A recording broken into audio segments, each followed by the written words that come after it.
یا اللہ یا رحمان یا رحیم یا کریم۔ بسم اللہ الرحمن الرحیم۔ اذان تو ہم روز سنتے ہیں، دن میں 5 مرتبہ سنتے ہیں، لیکن اذان کی آواز کانوں میں آنا اس کے پیچھے بھی ایک وجہ ہے۔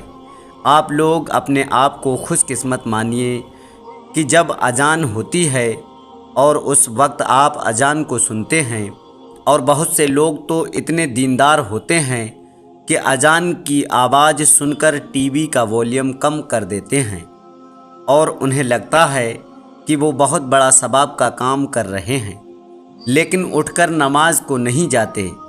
بہت سے لوگ اذان ہوتے وقت اپنے آپ کو کسی کام میں مشغول رکھتے ہیں، کسی سے باتیں کرتے ہوتے ہیں یا پھر اذان پر دھیان نہیں دیتے ہیں، پھر جو کام کر رہے ہوتے ہیں اسی میں مگن رہتے ہیں۔ دوستوں، اس سے آپ کی زندگی پر کیا فرق پڑتا ہے؟ اور اذان کے وقت میں کچھ ایسے کام ہیں جو آپ کر لیں گے تو آپ کی زندگی مالا مال ہو جائے گی۔ پورے دن میں صرف آپ لوگوں کو ایک چھوٹا سا کام کرنا ہے جو ہم آپ کو آگے اس ویڈیو میں بتائیں گے۔ اس سے آپ لوگوں کی پوری زندگی بدل کر رہ جائے گی۔ کچھ جگہ یہ تک لکھا ہوا ہے کہ اگر بندہ اذان کے وقت میں سچے دل سے جو دعا مانگے تو اللہ اس کی دعا کو قبول فرما لیتا ہے۔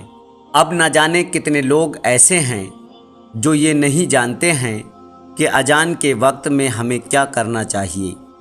اور پیارے دوستوں، ہم سب کو پتہ ہے کہ اذان جیسے ہوتی ہے، اگر ہم اذان کے ساتھ ساتھ اذان کو دہراتے ہیں، لیکن اس میں بھی بہت سے لوگ غلطی کر دیتے ہیں۔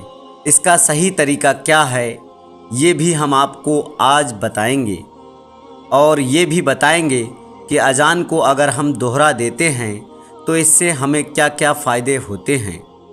یہ سارے سوال ایک عام مسلمان کے ذہن میں آتے ہی ہوں گے۔ تو آئیے دوستوں، آج کی اس ویڈیو میں ہم آپ کو انہی سارے سوالوں کے جوابات دیں گے انشاءاللہ۔ آج ہم آپ لوگوں سے بس اتنا کہیں گے کہ یہ ویڈیو آپ لوگوں کی زندگی بدل سکتی ہے۔ اذان تو آپ لوگ روزانہ سنتے ہی ہوں گے۔ اگر آپ لوگ اذان کو صحیح طریقے سے دہرا لیں گے، جس کا طریقہ ہم آپ کو اس ویڈیو میں بتائیں گے، تو آپ لوگ جان لیجئے آپ کو کتنا فائدہ حاصل ہوگا۔ اذان کا مطلب ہے خبر دینا یا اعلان کرنا۔ اسلامی شریعت میں ہے اذان ان لفظوں کو کہا جاتا ہے جن سے لوگوں کو خبر دی جاتی ہے کہ نماز کا وقت ہو چکا ہے، مسجد میں آئیں اور جماعت کے ساتھ نماز ادا کریں۔ فرض نمازوں کو ادا کرنے کے لیے اذان دینا سنت ہے، جس سے بستی میں اذان کی آواز آئے تو معلوم چل جاتا ہے کہ یہاں کے رہنے والوں میں مسلمان بھی ہیں۔ یہی وجہ ہے کہ سرکار یا صحابہ سب جہاد کے لیے مدینہ سے باہر تشریف لے جاتے تو جس بستی سے اذان کی آواز سنتے تو اندازہ لگا لیا کرتے کہ یہاں مسلمان رہتے ہیں۔ حدیث پاک میں آتا ہے، حضور پاک صلی اللہ علیہ وسلم نے فرمایا ہے، اے عورتوں، جب تم بلال کو اذان و اقامت کہتے سنا کرو تو جس طرح وہ کہتا ہے تم بھی کہو، اللہ تمہارے لیے ہر کلمے کے بدلے 1,00,000 نیکیاں لکھے گا اور 1,000 درجات بلند فرمائے گا اور 1,000 گناہ مٹا دے گا۔ یہ سن کر خواتین حضرات عرض کرنے لگیں، یا رسول اللہ صلی اللہ تعالیٰ علیہ وسلم، یہ تو صرف عورتوں کے لیے ہے، مردوں کے لیے کیا ہے؟ تو آپ صلی اللہ تعالیٰ علیہ وسلم نے فرمایا، مردوں کے لیے دگنا ہے۔ دوستوں، اسی بات پر کمنٹ باکس میں سبحان اللہ ضرور لکھ دیں۔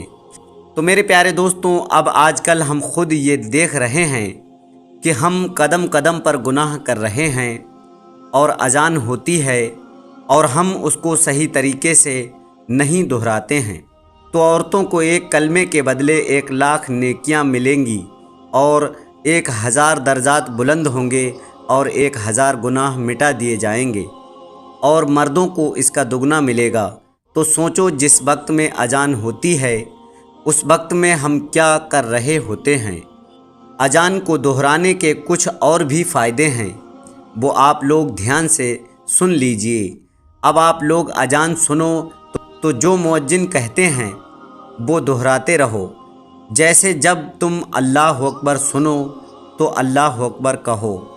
جب مؤذن اشہد ان لا الہ الا اللہ کہے، اپنی شہادت کی انگلی کو کھڑا کر دو اور ساتھ میں آپ بھی اشہد ان لا الہ الا اللہ کہو۔ جب مؤذن اشہد ان محمد رسول اللہ کہے تو بالکل اسی طریقے سے آپ لوگ بھی اشہد ان محمد رسول اللہ کہیں۔ اشہد ان محمد رسول اللہ دہراؤ اور دل ہی دل میں صلی اللہ تعالیٰ علیہ وسلم آپ میری آنکھوں کی ٹھنڈک ہو، ایسا کہو۔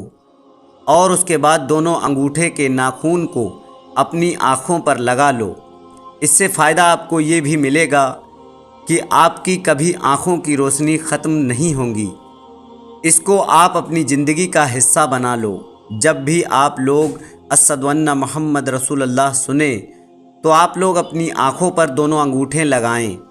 اب جب مؤذن حی علی الصلاۃ یا حی علی الفلاح کہے تو آپ لوگ لا حول پڑھیں، یعنی اس طرح سے کہیں لا حول ولا قوت الا باللہ العلی العظیم۔ باقی آپ جیسے ہی اذان سنیں ویسے ہی دہراتے رہیں۔ جب اذان مکمل ہو جائے اس کے بعد اذان کے بعد کی دعا پڑھیں۔ اذان کے بعد کی دعا یاد نہیں ہے تو آپ لوگوں کو اسکرین پر یہ دعا دکھا رہے ہیں، اس کا ہو سکے تو اسکرین شاٹ لے لیں اور یاد کر لیں۔ اذان کے بعد مانگی گئی دعا کبھی بھی رد نہیں ہوتی۔ اگر انسان اذان کو مکمل طریقے سے دہراتا ہے اور اس کے بعد اذان کے بعد کی دعا پڑھ لے اور پھر ہاتھ اٹھا کر اللہ تبارک و تعالیٰ سے دعا مانگے تو انشاءاللہ تبارک و تعالیٰ وہ کبھی بھی مایوس نہیں ہوگا۔ وہ جو مانگے گا اللہ تبارک و تعالیٰ اسے عطا کر دے گا۔ جب بھی اذان ہو رہی ہو تو آپ جو کر رہے ہیں اسے وہیں روک دیں اور اذان کو پورا سنیں اور دہرائیں۔ یہاں تک کہ حدیث شریف میں یہ بھی آتا ہے کہ اگر آپ قرآن پاک کی تلاوت کر رہے ہو اور اذان ہو رہی ہے تو آپ قرآن پاک کی تلاوت روک دیں اور اذان سن کر اذان دہرائیں۔ حضرت عبداللہ بن عمر کا بیان ہے کہ جب ہم مکہ سے ہجرت کر کے مدینہ آئے تو لوگوں کو نماز کے لیے جمع کرنے کی ترکیب کے بارے میں سوچ بچار کرنے لگے۔ لوگوں نے اپنی الگ الگ رائے پیش کی۔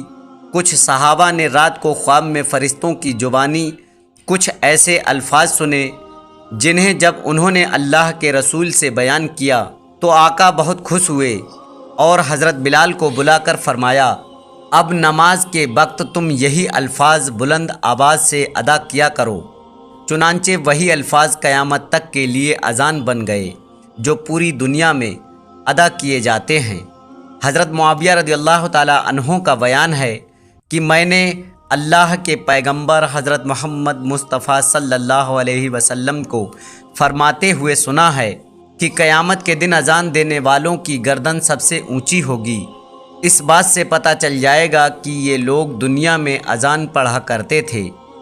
اللہ کی طرف سے اذان پڑھنے والوں کے لیے بہت بڑا اعزاز ہوگا۔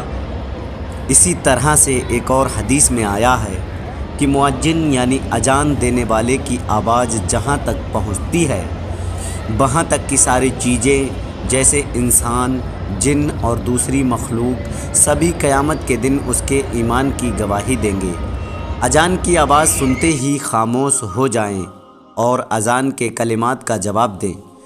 اذان کا جواب دینا واجب ہے۔ اگر کئی مسجدوں سے اذان کی آواز سنائی دے تو صرف ایک ہی اذان کا جواب دینا کافی ہے۔ خلوص دل سے اذان کا جواب دینے والوں کو اللہ کے رسول نے جنت کی بشارت دی ہے، تو لہٰذا جب بھی اذان ہو ہم سبھی کو کچھ دیر کے لیے اذان سننے اور اس کا جواب دینے کے لیے تیار رہنا چاہیے اور نماز کی پابندی کرنی چاہیے۔ حضرت ابو ہریرہ رضی اللہ تعالیٰ عنہ سے روایت ہے کہ نبی صلی اللہ علیہ وسلم نے فرمایا ہے، اگر لوگوں کو اذان اور پہلی صف کے اجر و ثواب کا علم ہو تو، اور اگر انہیں اس کے لیے قرآن اندازی کرنا پڑے تو قرآن اندازی ضرور کریں۔ کہ حضرت ابو سعید خدری رضی اللہ تعالی عنہ نے ان سے فرمایا، میں دیکھتا ہوں کہ تم بکریوں اور جنگل کو پسند کرتے ہو۔ جب تم اپنی بکریوں یا جنگل میں ہوا کرو تو نماز کے لیے اذان کہو اور خوب بلند آواز سے کہو، کیونکہ مؤذن کی اذان کو جو بھی جن یا انسان یا دوسری مخلوق سنے گی وہ قیامت کے روز اس کے لیے گواہی دے گی۔ حضرت ابو سعید رضی اللہ تعالی عنہ فرماتے ہیں، میں نے یہ بات نبی صلی اللہ علیہ وسلم سے سنی ہے۔ تو پیارے دوستوں، یہ ویڈیو ہر اس شخص کے پاس پہنچنا چاہیے جو مسلمان ہے۔